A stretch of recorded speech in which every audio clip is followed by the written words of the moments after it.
Vamos a comenzar orando, ¿les parece? En el nombre del Padre, del Hijo y del Espíritu Santo. Dios Todopoderoso y Eterno, te damos gracias por tu bendición diaria. Gracias por tu protección, porque nos has acompañado en el día de hoy. Gracias porque tú nos acompañas en nuestros éxitos y también en nuestros fracasos, Señor. Sabemos que contigo estamos seguros. Sabemos que cada cosa que nos pasa es porque, eh, o aunque nos pasen diferentes cosas, tú siempre estás con nosotros, que es lo más importante. Gracias por nuestros seres queridos y familiares. Guárdalos también a ellos. Haz que lo que aprendamos en estas clases, Señor, sea para provecho de tu reino. Que no se convierta en conocimiento baldío, vacío, sino que lo podamos aplicar en la predicación y en la extensión de tu reino, Señor. Te damos gracias en el nombre de nuestro Señor y Salvador Jesucristo. Amén y amén. Bien. Ok, queridos estudiantes. Historia del anglicanismo. Bueno, quedamos en la historia de el rey Juan primero, Juan sin tierras, también llamado. Vimos como durante este periodo de Juan se creó un gran malestar en contra de Roma, porque Roma se aprovechó de la incompetencia de este rey para exigir tributos, para oprimir al pueblo inglés, creando un gran descontento, ¿no? Quitándole la prerrogativa que tenía el rey de escoger a los obispos, eh,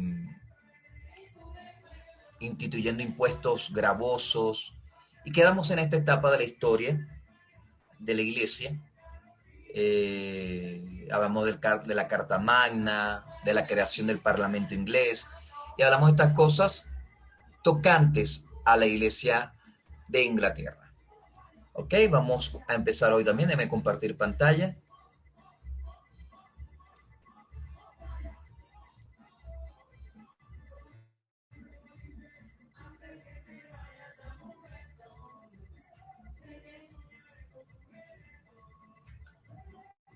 Ok,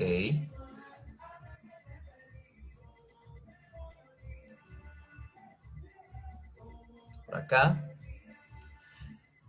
Iniciamos con las primeras láminas. Yo le había dado en diciembre unos ya estas láminas a los primeros cuadros para que vieran la situación en que estaba Inglaterra entonces a finales del siglo XV, siglo XIV, siglo XIII, entre el siglo XIII y siglo XV, la situación de la iglesia en Inglaterra.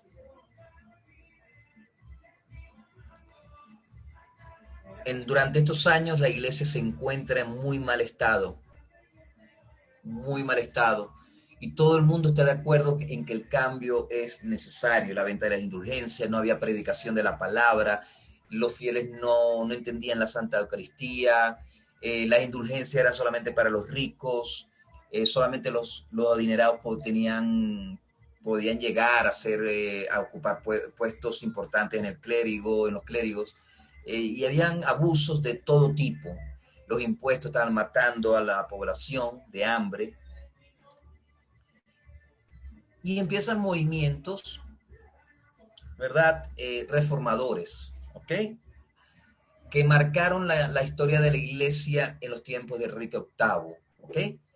El movimiento luterano, Lutero, Martín Lutero, no nos toca estudiar historia de la iglesia, pero de la iglesia general me refiero, pero Lutero, bueno, con las tesis que publicó, eh, pidiendo una reforma en la Iglesia Católica. Él no quería una revolución, pero Roma se negó a escucharle. Los luteranos redescubren la justificación por la fe y la relación personal con Cristo, popularizan la Biblia. ¿Por qué popularizan la Biblia el movimiento luterano? Porque en los tiempos de Martín Lutero es que se creó la imprenta, y los que conocen un poquito de historia universal sabrán que la creación de la imprenta es uno de los hechos que marcaron el paso de la época media, de la Edad Media, a la Edad Moderna, la creación de la imprenta. Eh, Conservan la mayor parte de las tradiciones de la iglesia, por supuesto dejando por fuera la escolástica, la alegoría y el episcopado histórico en cuanto hablando de los luteranos. Hay otros movimientos, los calvinistas, de donde vienen los presbiterianos, los puritanos, los cinglianos, los reformados, los congregacionalistas, que en los congregacionalistas están las asambleas de Dios, los pentecostales, toda esta gente, los cuadrangulares. Ellos rechazan todo lo que no es ordenado expresamente en la Biblia. Los anabatistas, bautistas, carismáticos negaban que ha habido una continuidad en la iglesia histórica. Esta gente cree que con la creación de la iglesia católica, o la creación, por decirlo algo así, el poder temporal del Papa, la iglesia se escondió. No sé cuánto han leído esa teoría, que los verdaderos cristianos se escondieron hasta la época de Lutero, donde salieron y volvieron a ser visibles. Pero que durante casi por 1000 años la iglesia estaba escondida, la verdadera iglesia. Y ellos dicen que la iglesia histórica no ha habido continuidad. No voy a ahondar en estos aspectos porque no estamos estudiando historia de la iglesia. Estamos estudiando historia de la iglesia anglicana. También hay un movimiento humanista, liberal, unitario, aunque no es religioso, afectó mucho en la religión porque hablaba del racionamiento, hablaba acerca, cuestionaba el hecho religioso, cuestionaba que todas las explicaciones fueran religiosas, hablaban de la explicación científica, que todo podía tener una explicación científica, introducen el estudio científico, inclusive el método científico, y este método científico, este estudio científico se lo introducen al estudio de las Sagradas Escrituras, de documentos antiguos. Estamos hablando de hermenéutica, estamos hablando de exégesis, de lo que significa la hermenéutica, que es el arte de aplicar, de traer o de contextualizar todas las tradiciones, todo lo que quiso decir el autor en su tiempo, traerlo a nuestro tiempo. Eso es hermenéutica. Exégesis, que es la ciencia que estudia el contexto histórico, el contexto literario, lo que quiso decir el autor en su tiempo, en su contexto.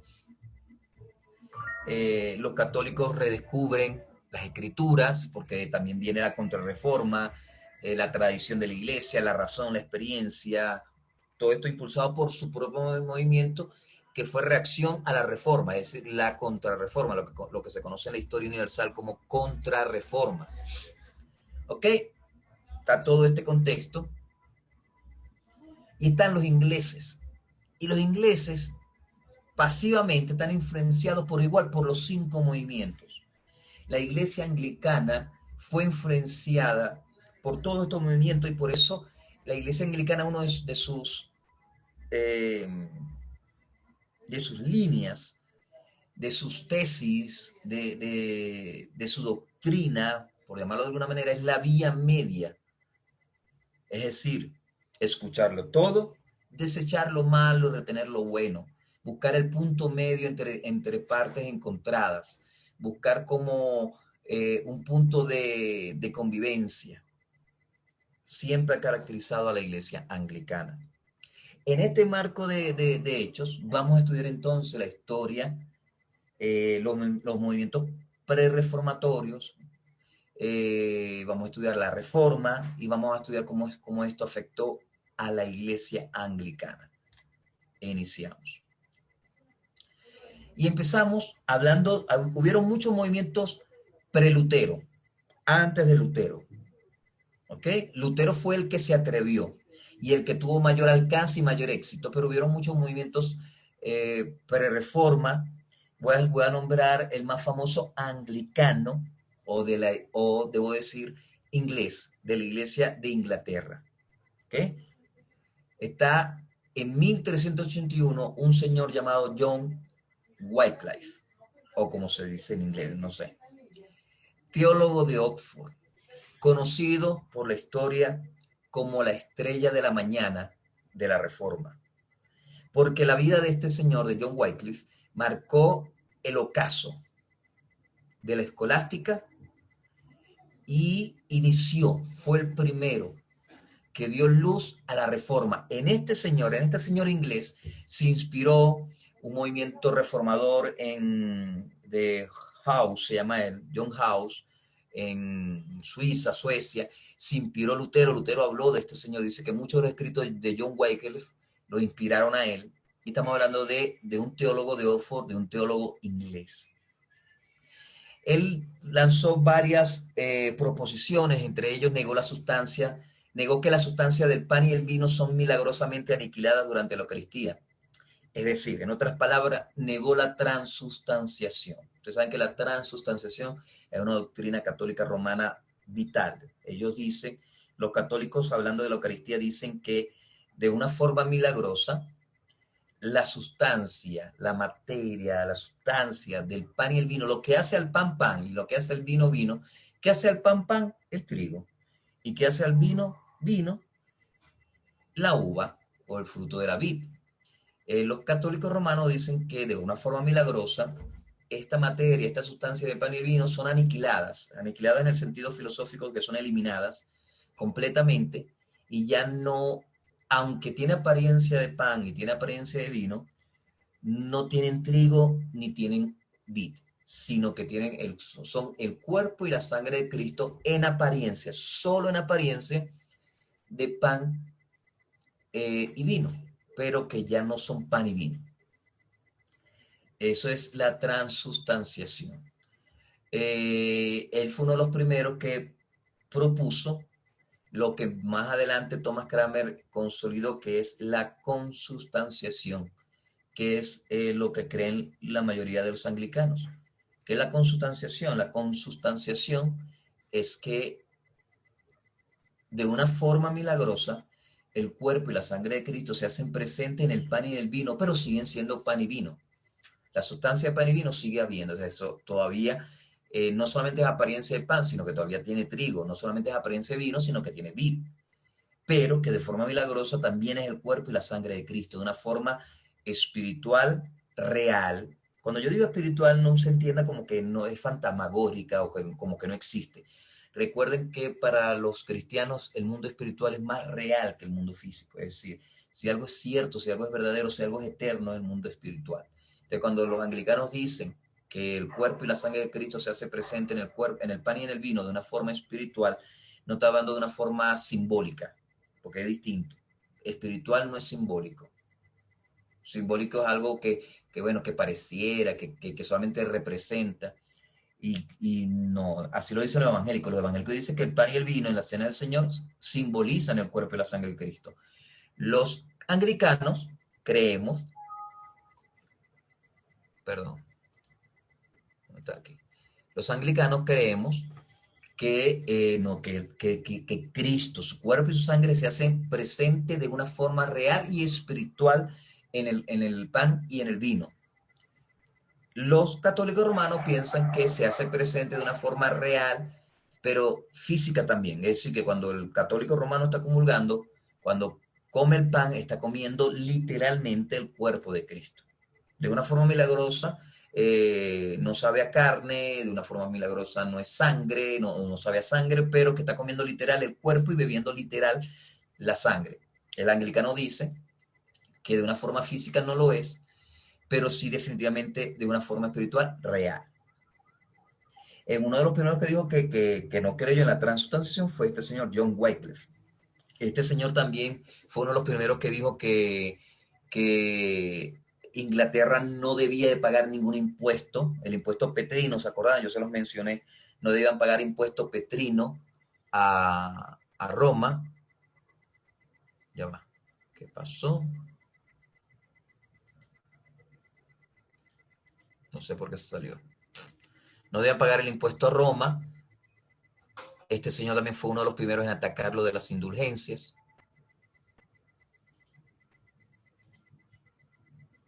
Lo de las indulgencias, fue uno de los primeros en atacar lo de...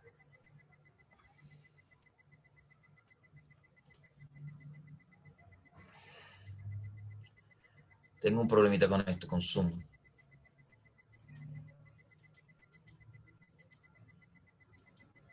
Lo de las indulgencias. También fue uno de los primeros en traducir la Biblia a la lengua vernácula, es decir, a la lengua común y corriente, a la lengua que se hablaba en ese país. ¿Qué lengua se hablaba en Inglaterra? El inglés. y fue uno de los primeros que tradujo la Biblia a una lengua vernácula, a una lengua común. Bueno, esto fue castigado. Inclusive a Wycliffe eh, lo quemaron, a Wycliffe lo declararon hereje.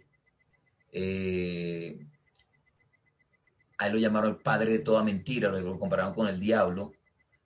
Eh, inclusive hay una anécdota donde, y bueno, espero que ustedes estén tomando notas o se le recuerden todas estas cosas, donde los romanos decían, ahora la Biblia, la Santa Biblia la pueden leer todas las personas, inclusive las personas que no lo merecen. Lo están leyendo las mujeres, lo están leyendo los campesinos, lo están leyendo todo el mundo. Es decir, le están echando las perlas a los cerdos, llamando cerdos entonces a la mujer y a los campesinos. Wycliffe respondió, eh, a Moisés se le dio los mandamientos en su lengua. Jesús, que es la palabra viva, les habló en la lengua, en su lengua a los discípulos, en arameo. Los discípulos escribieron en la lengua de cada país. ¿Por qué no llevarle el Evangelio y la Biblia a las personas en su propia lengua? Esto le costó la vida a John Wycliffe, un famoso teólogo de Oxford y padre de todo lo que se refiere a la Reforma. Él inspiró a Martín Lutero, inspiró a Calvino, inspiró el movimiento reformador en Inglaterra. El padre de la Reforma es un inglés llamado John Wycliffe, vivió en los años 1381. ¿Ok? Saltamos al año 1400, ya estamos en el siglo XV. Eh, Disculpe que bueno, le interrumpa. dígame. O sea que gracias a Wycliffe, o cómo se pronuncia, no sé si estoy correcto, Yo Wycliffe, tampoco sé. este, podemos decir que en nuestros tiempos tenemos, eh, la Biblia se empezó a traducir en diferentes lenguas gracias a que él también se reveló en cuanto a eso. Sí, sí, gracias a él, sí, él fue uno de los primeros. No fue el único, pero fue uno de los primeros en hacerlo. Inclusive en los tiempos de John, Carlos y todo lo que están escuchando, no había todavía sido inventada la imprenta. Por eso el logro de este señor fue mayor que inclusive el de Lutero, porque el Lutero, sus tesis y la Biblia, que Lutero también la tradujo a la lengua vernácula, a la lengua, al alemán, a, y a otras lenguas regionales. En la época de Martín Lutero, que fue casi 100 años después, ya existía la imprenta, pero en el tiempo de John Wycliffe no existe la imprenta. Entonces él se dedicó con sus discípulos, lo que llamado, el título que está aquí en la lámina, los Lolardos, eh, escribieron casi 200 volúmenes de las Sagradas Escrituras a pie, a mano, sin la imprenta, uno por uno, con un cuidado muy, muy grande. Lamentablemente muchas de estas Biblias fueron quemadas en las persecuciones, ¿no? Porque a John Wycliffe, inclusive, él era protegido por un noble inglés y protegido también por el arzobispo de Canterbury en ese tiempo, no me acuerdo el nombre actualmente. Y bueno, fue condenado por todos ellos, fue dejado solo, porque bueno, él se rebeló, él inclusive murió diciendo que él mantenía todo lo que creía, él mantenía que la iglesia romana estaba siendo abusiva, que estaba tomando, que se había desviado del camino de Cristo, que estaba enriqueciéndose a costillas del pueblo, eh, que no se le debía pagar un impuesto, que ya tenía suficiente dinero el Papa, que la indulgencia era el camino de Satanás, y lo de la transustanciación y lo de la Biblia. Entonces todo esto, por supuesto, lo llevaron a morir en la hoguera, como un hereje. Pero ciertamente, Carlos, sí, John Wycliffe, a él le debemos uno de los primeros en traducir la Biblia en la lengua vernácula, por supuesto. Después de él pasaron algunos años, más nadie se atrevió, hasta que llegó Martín Lutero y llegaron otros reformadores, pero fue inspirado por este señor que empezaron, y con la ayuda de la imprenta, a distribuir la Biblia de forma masiva en la lengua vulgar. Acuérdense que en ese tiempo la única lengua que está autorizada era el latín, para que la Biblia se escribiera en latín. Profe, pero entonces en el año que Martín Lutero sacó la Biblia, ya en ese tiempo ya era aceptado. No, no era aceptado, pero Aún es- no, no era aceptado, tampoco era aceptado. Pero recuerden que Martín Lutero ya era reformador, es decir, lo que pasa es que pues, cuando vean la historia de la iglesia, van a ver que Martín Lutero tuvo muchas cosas a su favor. Es decir, él tuvo muchos nobles protegieron a Martín Lutero por una situación política, que no voy a ahondar aquí, no es el momento, pero él estuvo bastante protegido, entonces tuvo cancha abierta para divulgar sus ideas, divulgar la Biblia, hacer de uso masivo las Sagradas Escrituras. A Martín Lutero le debemos eso definitivamente, porque él aprovechó la imprenta para al utilizarla para realizar muchísimas copias de la Biblia. Estamos hablando de centenas, de miles de copias de la Biblia. John Wycliffe pudo apenas ciento y pico, muchas fueron quemadas, de la versión de él, muchas fueron quemadas, quedan unas pocas. No tuvo la protección porque John Wycliffe no tuvo el apoyo de los nobles, de la gente de dinero. Martín Lutero sí tuvo ese apoyo. John Wycliffe no tuvo ese apoyo. A él lo declararon hereje, el rey lo abandonó, lo abandonó el noble de la ciudad donde vivía él, el arzobispo de Canterbury lo condenó también. A él lo siguieron los campesinos, la gente humilde, fueron sus seguidores. Inclusive John Wycliffe inspiró el movimiento Lollardo, conocido en la historia como los Lollardos, que eran los discípulos de Wycliffe, lo que se llaman, que fue pongo en la lámina, en el año 1401, hubo una persecución contra los wyclifistas o Lollardos. La palabra holandesa para charlatanes, y era una forma despectiva, porque decían que eran mentirosos, que lo que decían eran todas mentiras, porque decían lo mismo que decía Wycliffe, eran discípulos de Wycliffe, pero aunque fue un teólogo de Oxford, aunque fue inglés, la iglesia inglesa no lo apoyó. Él sencillamente, y eso por eso es que cualquier movimiento, o sea, él dejó una semilla que, como yo siempre le he dicho, la historia se escribe en decenas y centenas de años, no de un día para otro. Wycliffe murió humillado, inclusive, para que ustedes se enteren, él inició este movimiento y él murió sin ser condenado hereje. Es decir, todo el mundo lo tildaba de hereje, pero el Vaticano todavía no lo había declarado hereje a John Wycliffe. Formalmente, no lo habían declarado porque el Vaticano tenía sus propios problemas. Ahí estaban viviendo en esa época, fue que hubo algo que se llama en historia el cisma de Occidente, querido estudiante. El cisma de Occidente se trató de que en un momento hubieron dos papas, uno se llama Urbano tercero, cuarto, no me acuerdo qué número, era Urbano, y el otro era Clemente. Estos dos, hubieron dos papas al mismo momento, los dos reclamaban ser los sucesores de San Pedro, incluso hubo un tercero, pero ese tercero no duró mucho. Pero hubieron momentos, dos obispos fuertes reclamaban ser el papa y tenían lucha entre ellos, entre Urbano y Clemente. Como existe esta lucha, no tenían tiempo para dedicarse a condenar, a excomulgar a John Wycliffe. Estando esta lucha, que inclusive John Wycliffe comparó esta lucha, dijo, son dos perros luchando por un hueso. En verdad este señor era irreverente. Declaró diciendo, esos son dos perros, hablando de los dos papas, dice, esos son dos perros que están luchando por el mismo hueso. Este señor murió antes de ser declarado hereje. Años después de que murió, casi creo que 40 años, si no me falla la memoria, 40 años después que murió, ya resuelto el asunto de los dos papas, quedando uno solo, hubo un concilio de la Contrarreforma, el concilio de Constanza, creo que se llama ese concilio romano, donde condenaron a varios reformadores, entre ellos tocaron a Wycliffe, y Wycliffe tenía casi 40 años muerto. ¿Y sabes lo que hicieron? Ordenó el Papa exhumar los restos de Wycliffe, lo exhumaron, quemaron sus huesos y las cenizas las echaron al río, como un castigo, pues, como un castigo.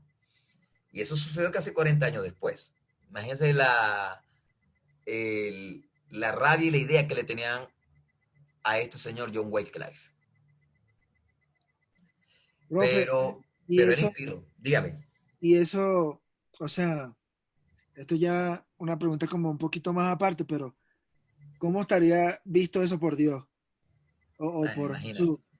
O sea, qué feo que hacer eso después de 40 años, ya murió de una manera terrible, o tildado de una manera que de repente no era la correcta, y también hacerlo pasar por eso. Así es, eso es horrible. Pero imagínense, era una costumbre. Yo no sé cuántos vieron los videos, pero hubo un papa anterior, no me acuerdo ahorita el nombre, un papa que fue un papa, un antipapa, pues, o sea, la deshonra del papado y fue juzgado por hereje. Este papa, siendo papa, fue juzgado por hereje. Y él pasó más o menos lo mismo. Él había muerto y fue peor todavía porque a él lo desenterraron, a este papa, lo vistieron con las ropas papales, los restos, lo sentaron en el trono de San Pedro y estando allí lo juzgaron, estando muerto, lo juzgaron, pusieron a un sacerdote como su defensa, evidentemente no tenía nada que defender, fue condenado como hereje, le quitaron las ropas papales al cadáver, lo quemaron y lo echaron al río. Es decir, lamentablemente la historia está, el fanatismo religioso, bueno, no en balde, queridos estudiantes. Si usted estudia un poquito de historia universal, sabrá que las grandes guerras, las grandes guerras de la humanidad han tenido dos motivos. Dos motivos. ¿Quién sabe cuáles son los dos motivos de las grandes guerras de la humanidad?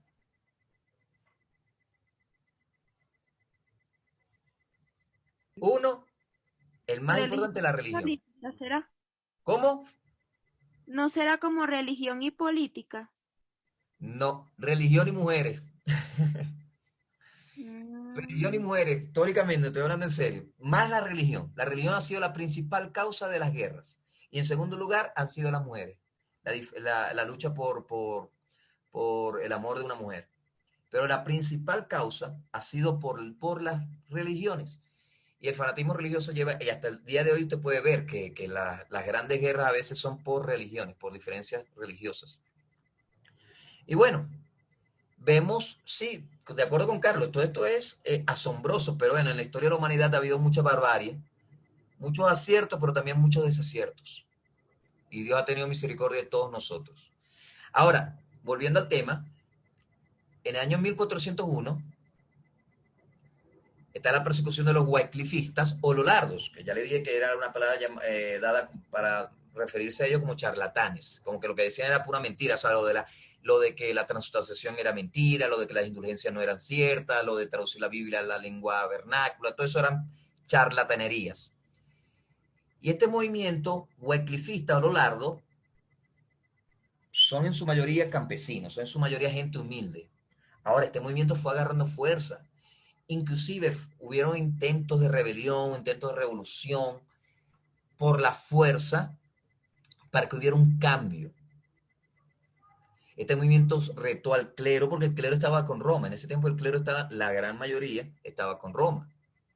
Llegamos al año 1414, donde está un señor llamado Alcastel, Sir John Alcastel. Él lidera una rebelión de lolardos que intenta controlar Londres, controlar la capital de Inglaterra, por la fuerza, por las armas. Ahora, este incidente y otros similares polarizan a la nación y previenen eficazmente la reforma continental del próximo siglo. ¿Qué pasa? A principios de los años 1500 es que viene todo el marco de la reforma en el continente, en Europa. Acuérdense que Inglaterra es una isla. Están los luteranos, están los calvinistas, los englistas, los anabatistas, todo el movimiento reformador estaba en el continente europeo.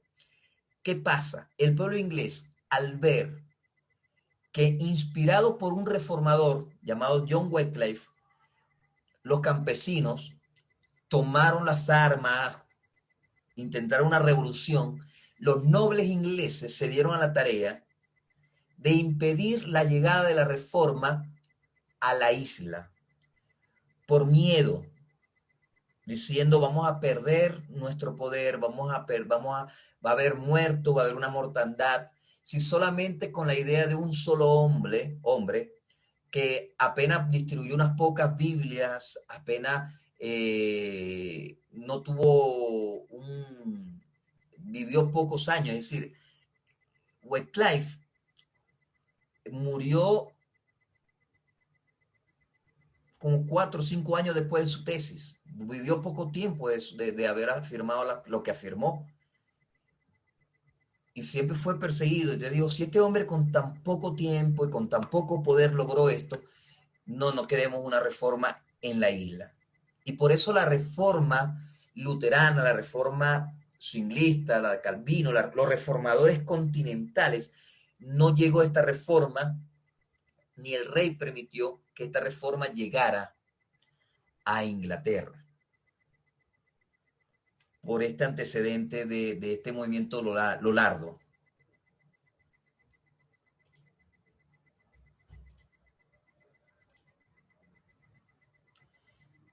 Y llegamos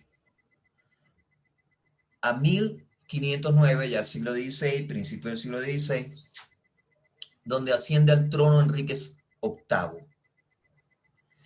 Ok, yo voy a decirles algo que no está en las láminas, porque es historia de Inglaterra. Yo por eso le dejo los videos, le dejo todo el material en Classroom para que usted vea los videos y pueda enriquecerse y vea el contexto. Pero se lo voy a decir, si toma nota, chévere. Si no, bueno, tiene memoria prodigiosa. Llega Enrique VIII. Enrique VIII es de la dinastía Tudor, un nuevo gobernante. ¿Qué pasa? A ver, para que vean el contexto de todo lo que pasa y entienda algo sobre la historia de este señor. El padre en Inglaterra estaba gobernando la dinastía York, cuyo rey era el último rey de la dinastía York, fue Eduardo IV. Que yo no sé cuánto han visto la serie en HBO, en la televisión por cable, de la Reina Blanca, The White Queen. ¿No han escuchado hablar de esa serie? No, profe. Yo les invito, es de historia, No, es profe. muy buena serie y es histórica. La Reina Blanca. Ahí habla sobre este periodo donde dos familias luchan por el poder, la familia Lancaster y la familia York. A la final gana la familia York. Queda en el poder. Hubo traiciones siempre, en ese tiempo los gobernantes, yo siempre le he dicho, se mantienen ofreciendo y dando matrimonio a sus hijos, uniendo a los hijos en matrimonio.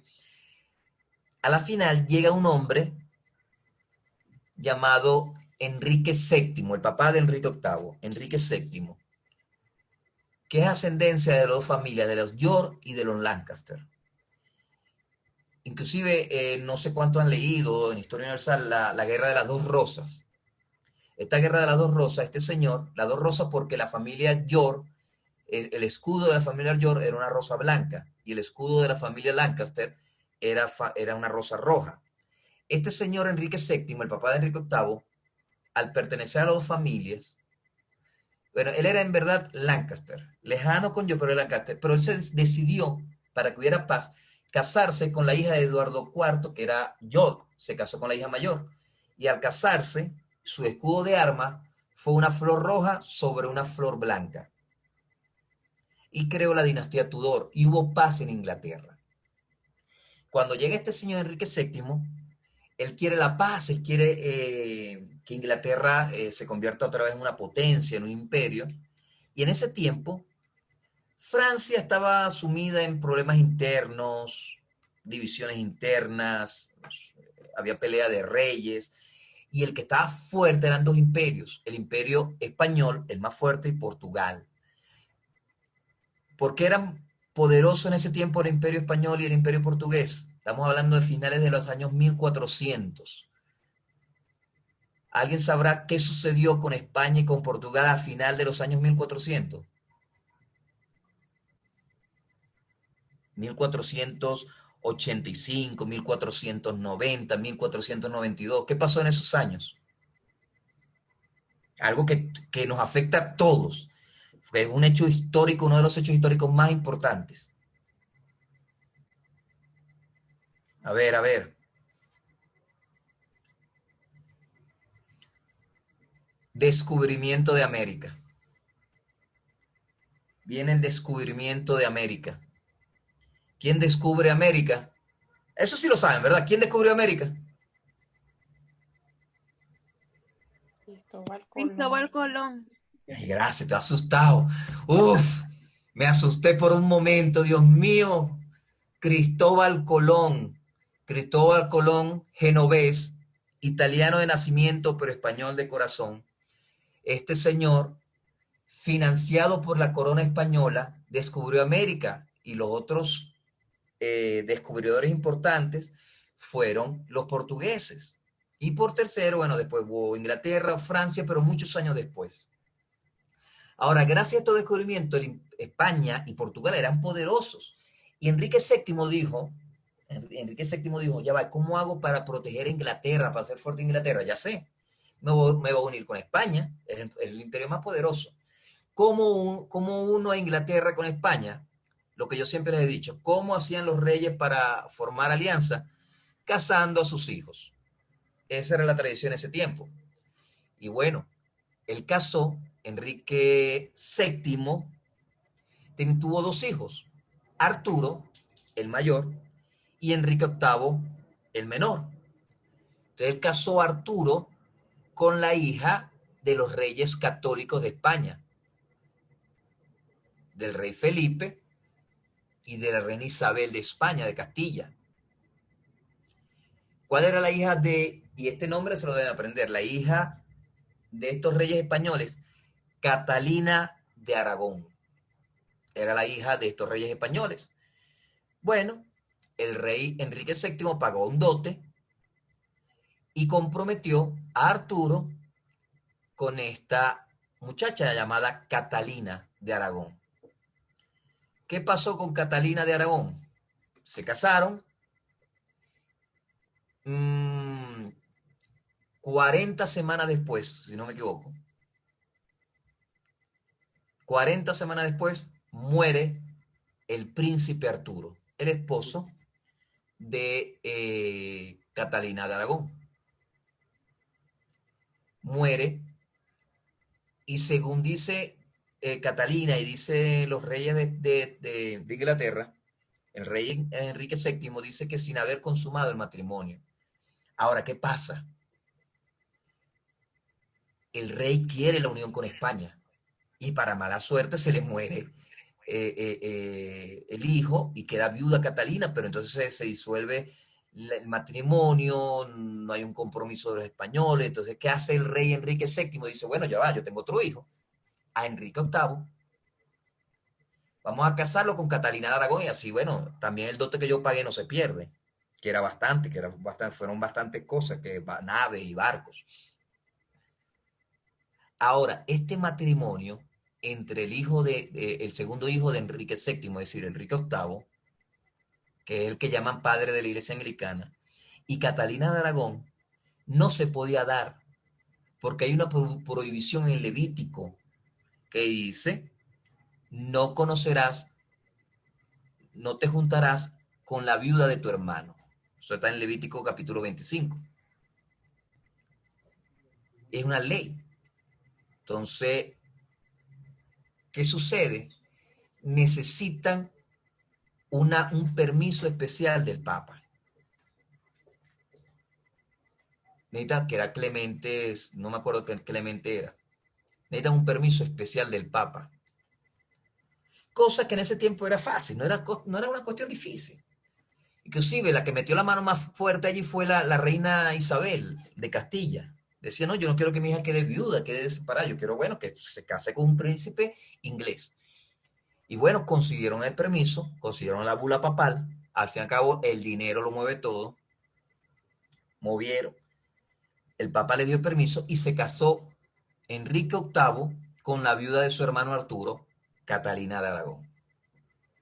Bien, en todo este tiempo muere el rey Enrique VII, sube al trono, el protagonista de nuestra historia, Enrique VIII, sube al trono. Padre, ¿por qué todo esto no está en diapositivas? Porque no es historia de la iglesia de Inglaterra. No estamos estudiando historia de Inglaterra. Pero deben conocer el contexto y por eso se lo doy yo. Y en los videos de Classroom están. Para que ahí puedan tomar nota también. llega al poder Enrique VIII con su esposa Catalina, pero sucede algo. El rey Enrique VIII necesita un heredero varón. Razón. Estando casado con Catalina, un sobrino de Catalina, un español, es nombrado como emperador del Sacro Imperio Romano Germano, de casi todo el continente europeo. ¿Qué sucede? Y toma el nombre de Carlos V. ¿Qué piensa Enrique VIII? Mire lo que es la política. Dice, bueno, si yo muero y no tengo herederos varones, el reino le va a quedar a Catalina, que es española. Y Catalina va a poner a la isla, a Inglaterra, como súbdito de su sobrino Carlos V. Y yo no quiero eso, decía Enrique VIII. Yo quiero que Inglaterra sea un imperio, no un súbdito de otro imperio. Entonces él dice, yo necesito un heredero varón que siga luchando por el bien de Inglaterra. ¿Qué sucede? Catalina de Aragón queda embarazada 2 veces, si no me equivoco, de niños varones, pero al nacer mueren, siendo bebés, mueren, inexplicablemente mueren. Le nace un tercer hijo a Enrique VIII con Catalina, llamada María, la princesa María de Inglaterra, conocida más adelante como María la Sangrienta. Nace ella, pero es una mujer. Y dice, no, yo quiero es varón. Y queda embarazada otra vez Catalina y muere también el niño. ¿Qué sucede? Enrique VIII echa cabeza, y quizás cierto, quizás como excusa, lo más seguro es que sea una excusa. Él dice, ya sé lo que está sucediendo. Aunque el Papa me haya dado el permiso para casarme con la viuda de mi hermano, la Biblia dice que eso es pecado. Y yo y Catalina estamos viviendo en pecado. Esto está mal. Yo me voy a separar de Catalina.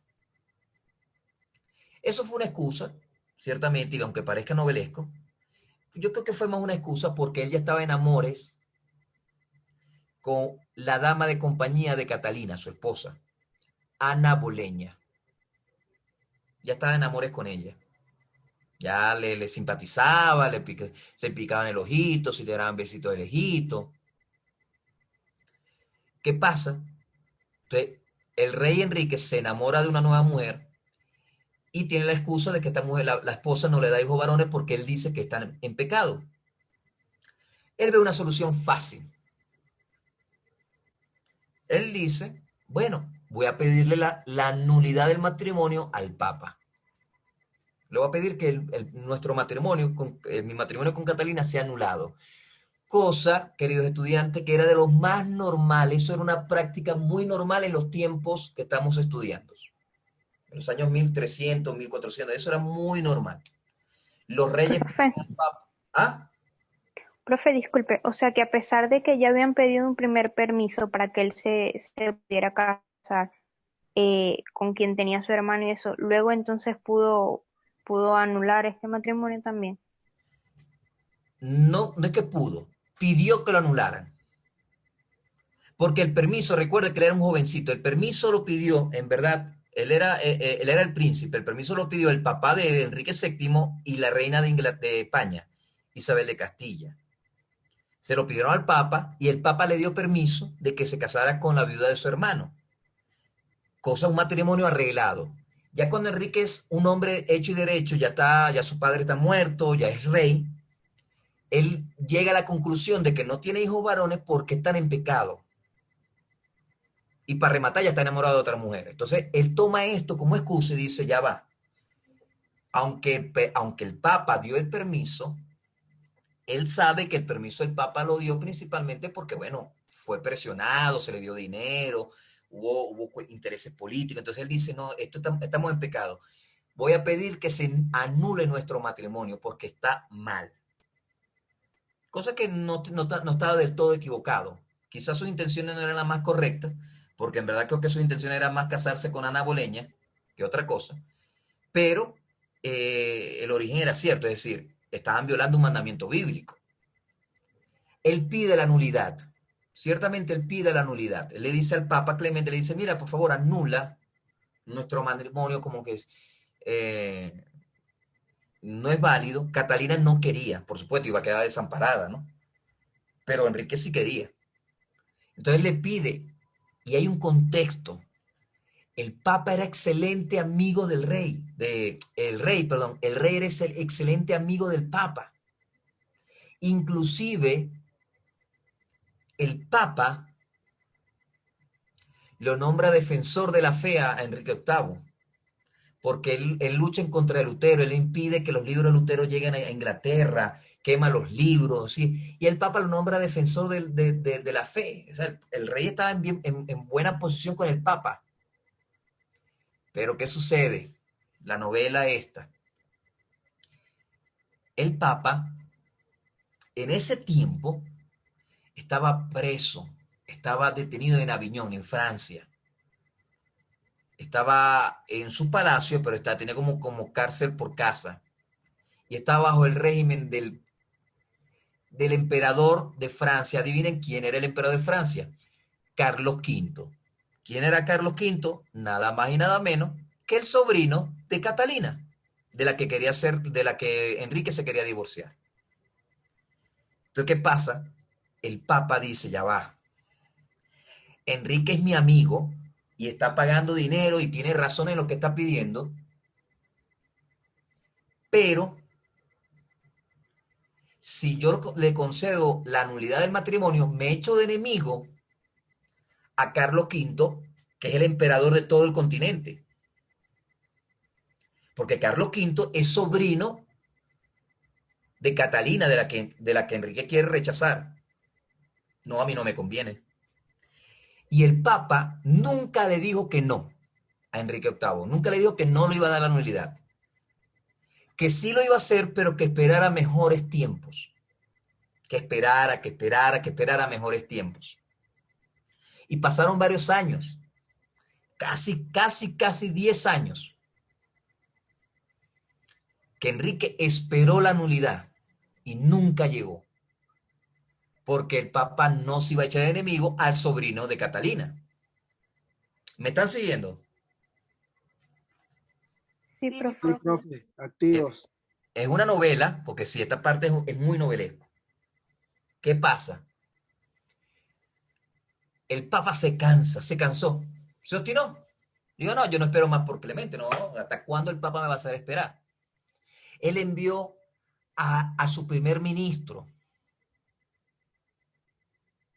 envió a uno de los más cercanos a él, y aquí viene en el año 1518, este señor, Thomas Wellesley, obispo de York. De esta hay una película buenísima también, yo les invito, de Thomas Wellesley, obispo de York, que fue cardenal.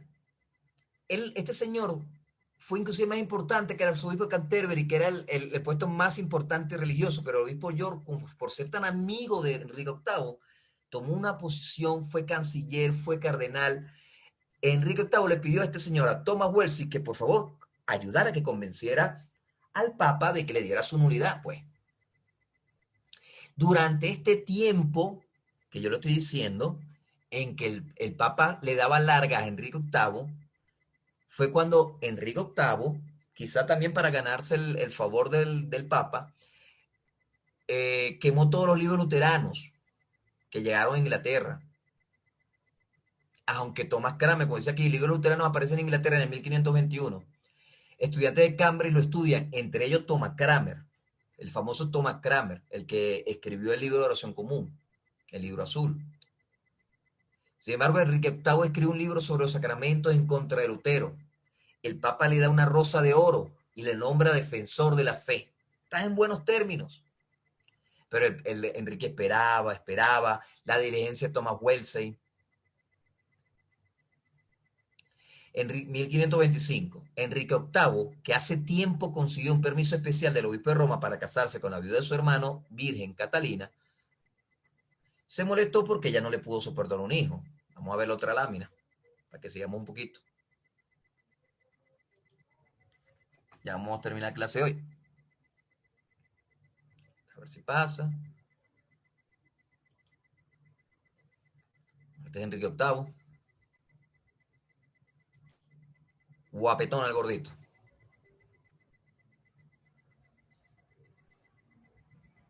(1525) Año en que Enrique VIII frecuenta a Ana Boleña, que le dije yo que era la dama de compañía de su esposa Catalina, y pide la nulidad de su matrimonio con Catalina.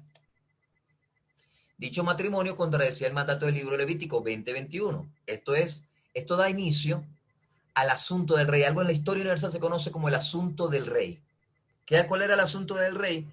Su deseo de la nulidad del matrimonio porque contrariaba a Levítico. Y él considera que por eso no podía tener hijos varones. El obispo de Roma no anula el matrimonio de Enrique con Catalina porque el sobrino de Catalina lo mantiene prisionero, que no es nada más y nada menos que Carlos V, el emperador de todo el imperio en el continente. Llegamos a 1527. Todos sabían que el Papa Clemente VII deseaba conceder a Enrique la anulación anhelada si pudiera hacerlo sin ofender al emperador Carlos V, sobrino de Catalina, y a quien el Papa le tenía miedo acérrimo. Pero eso daba largas al asunto. Enrique envejecía y se desesperaba. Y el Papa nada que le daba su divorcio. Ya estamos por los años 1529. Enrique VIII se entera de la lentitud de Wellesley, que era su amigo. Dice la historia que Tomás Wellesley no pudo convencer nunca al Papa. Y el Papa le decía que no voy a poder hacerlo, que es difícil. Y Tomás Wellesley le llegaba al rey y le decía, ya va, sí lo vamos a hacer, pero espera un rato más, espera un tiempo más, espera un tiempo más. Le daba largura. ¿Qué pasó? El rey se molestó con Wellesley, que era su amigo, lo despidió de todo cargo de influencia. Enrique VIII decide que no necesita obtener el permiso del obispo de Roma para la anulación del matrimonio. En otras palabras, estudiante, se molestó, ya perdió la paciencia. O sea, la gota que derramó el vaso. Cuando se enteró que su mejor amigo también le estaba dando largura, se cansó, se obstinó, dijo, no espero más. Por supuesto, la historia dice que esta idea de que no necesitaba el permiso del Papa para anular su matrimonio fue sembrada por dos personas.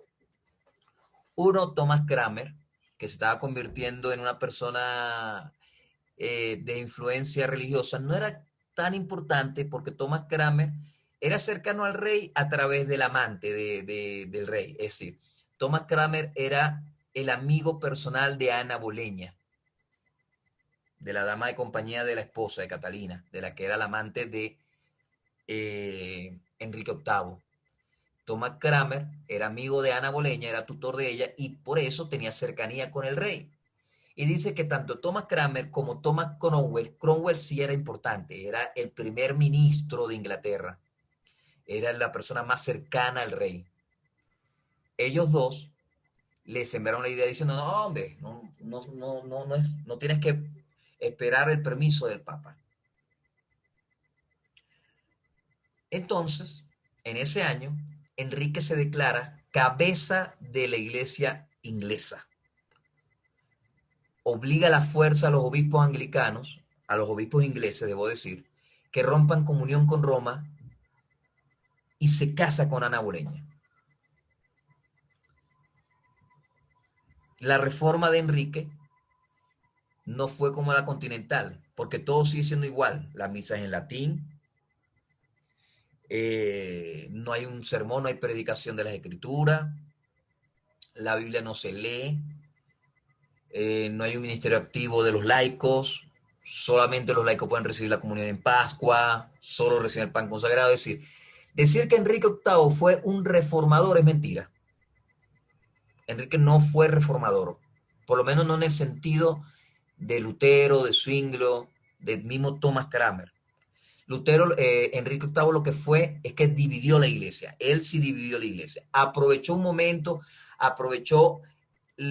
tomó como excusa lo del divorcio, tomó como excusa que habían descontentos del pueblo inglés y separó la iglesia de Inglaterra con la de Roma. ¿Cómo lo hizo? Cuando Enrique se declara cabeza de la iglesia, está separándose de Roma, porque la cabeza de la iglesia para los romanos es el Papa. Entonces, al decir que él es la cabeza de la iglesia, inmediatamente todo el mundo entiende en ese momento que hay una separación de poderes, y en ese momento, en el año 1529, ojo, es que nace la iglesia de Inglaterra como una iglesia nacional. Podemos hablar del inicio de la iglesia anglicana como una iglesia nacional. En el año 1529, con la separación de Enrique VIII de Roma. Ya para terminar por el día de hoy. Año 1532. Thomas Cranmer es nombrado, por supuesto, al casarse con Ana Boleña, por influencia de esta nueva esposa, anula el matrimonio con Catalina, se casa con Ana, y Thomas Cranmer sube y es nombrado arzobispo de Canterbury. Una de las cosas que hace, de las primeras cosas que hace Thomas Cranmer, es que elimina el celibato, y lo elimina porque él está casado. Él está casado y, bueno, promulga esto. Se crea la ley de limitación de apelaciones, el cual prohíbe las apelaciones al obispo de Roma. Antes todo, ¿se acuerda que le habían quitado todo el derecho al rey de juzgar, se le había quitado y se le había dado al obispo de Roma? Ahora se crea esta ley donde todas las apelaciones, se prohíbe cualquier apelación al obispo de Roma. Thomas Cranmer en el 33 declara nulo el matrimonio entre Catalina y Enrique, ya como arzobispo, ya como cabeza eclesiástica, declara nulo el matrimonio de Catalina y Enrique, y este se casa públicamente. Ya lo había hecho secretamente, pero ya se lo hace públicamente con Ana, dejándola embarazada, no de un varón como quería Enrique, sino queda embarazada es de Isabel I, otra niña.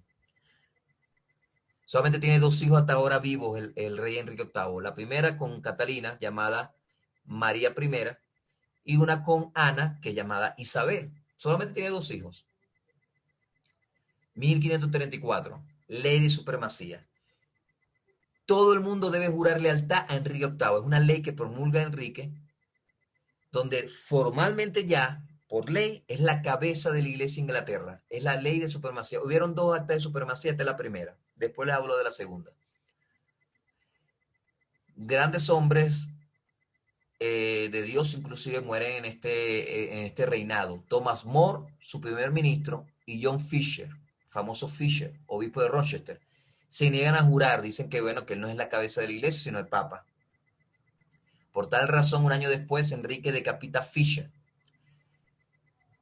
Enrique tenía la intención de ejecutar inclusive a su hija, a María, que era su hija, porque su hija María, igual que su mamá Catalina, eran católicas, y ellas se niegan a jurar que Enrique es la cabeza de la iglesia. Sin embargo, fue disuadido de hacerlo por Thomas Cranmer. Y hasta aquí voy a llegar, en esta primera parte de la historia de la Reforma inglesa, de la creación, por decirlo algo, del nacimiento de la iglesia anglicana como una iglesia nacional. Entiéndase nacional, que era independiente de Roma, sino era propia de la nación y se regía bajo los estatutos de la propia nación. Ok, preguntas o comentarios de esta novela.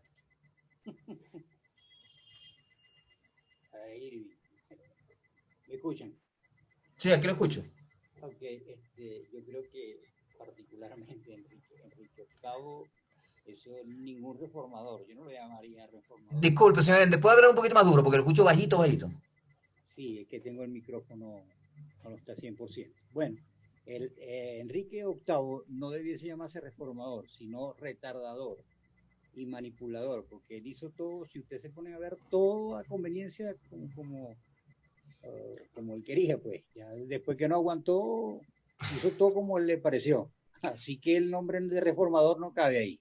No cabe, él no es, inclusive, señor Ender y todos los estudiantes, se cuenta que Thomas Kramer, Cromwell, varias personas son, no, son personas importantes, están en el calendario litúrgico de la Iglesia de Inglaterra. Enrique VIII no. Enrique VIII no es un santo. Enrique VIII fue un manipulador, fue un oportunista, aprovechó siempre las cosas a su conveniencia, decapitó, él es famoso por decapitar a todo lo que le contrariaban, a sus esposas, porque vamos a ver la clase que viene, porque Ana, que era el amor de su vida, como no le dio un hijo varón, le inventó adulterio aquello y la decapitó. Enrique VIII tuvo 6 esposas, 6. Tuvo 6 esposas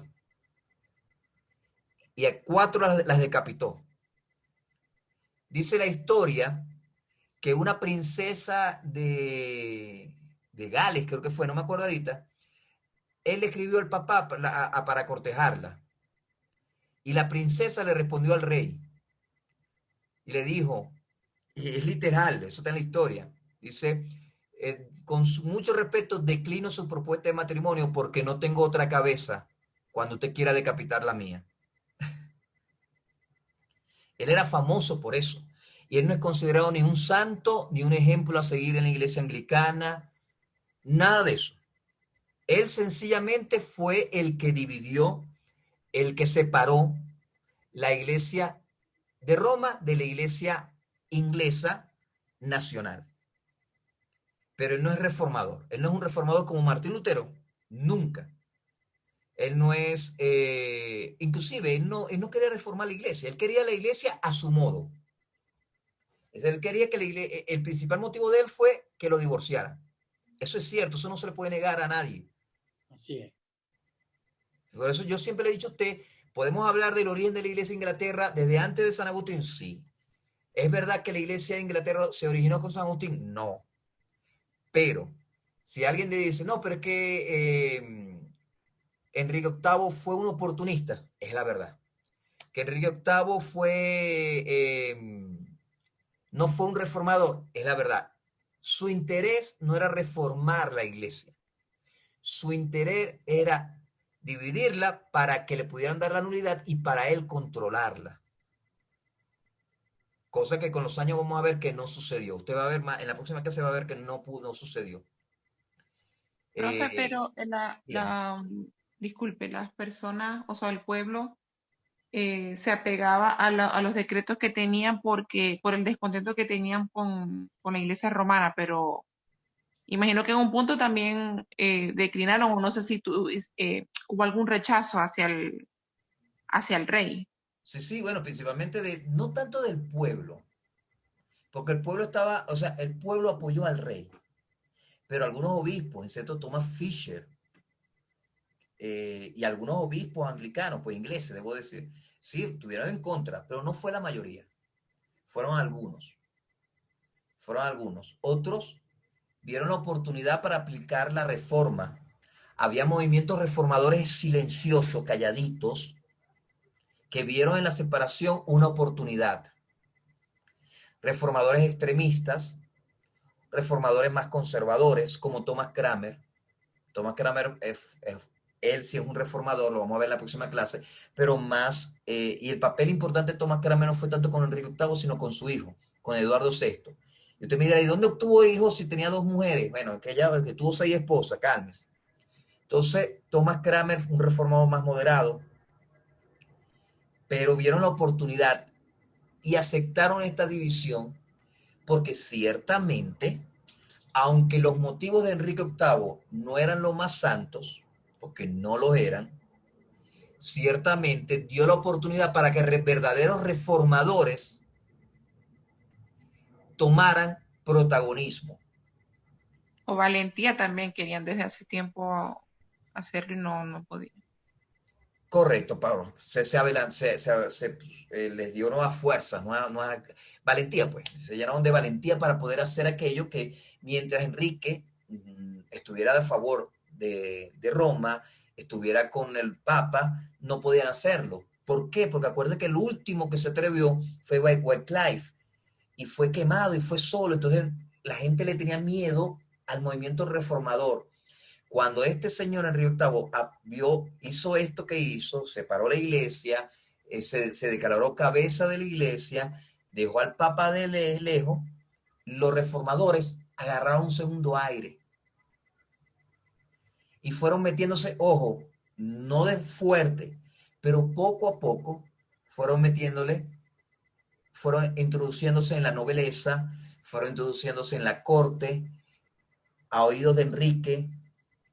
Enrique todavía quería la iglesia igualita a Roma, pero sin ser romana, pero estaba escuchando a los reformadores, entre ellos a Thomas Cranmer, que Thomas Cranmer llegó a ser arzobispo de Canterbury por la amistad con Ana, la que fue la segunda esposa de Enrique, pero era un reformador, él sí era un reformador.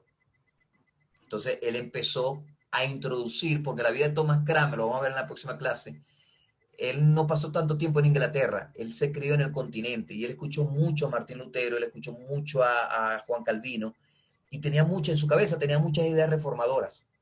Y cuando llegó a Inglaterra, él la llevó con él y aprovechó lo que hizo Enrique, junto con otras personas, para introducir la reforma en la iglesia de Inglaterra y hacerla católica, pero reformada.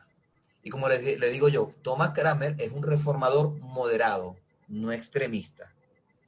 Él no fue Zwinglio, él no fue Martín Lutero, él creía en el catolicismo, pero sabía que la iglesia necesitaba una reforma y aprovechó este momento.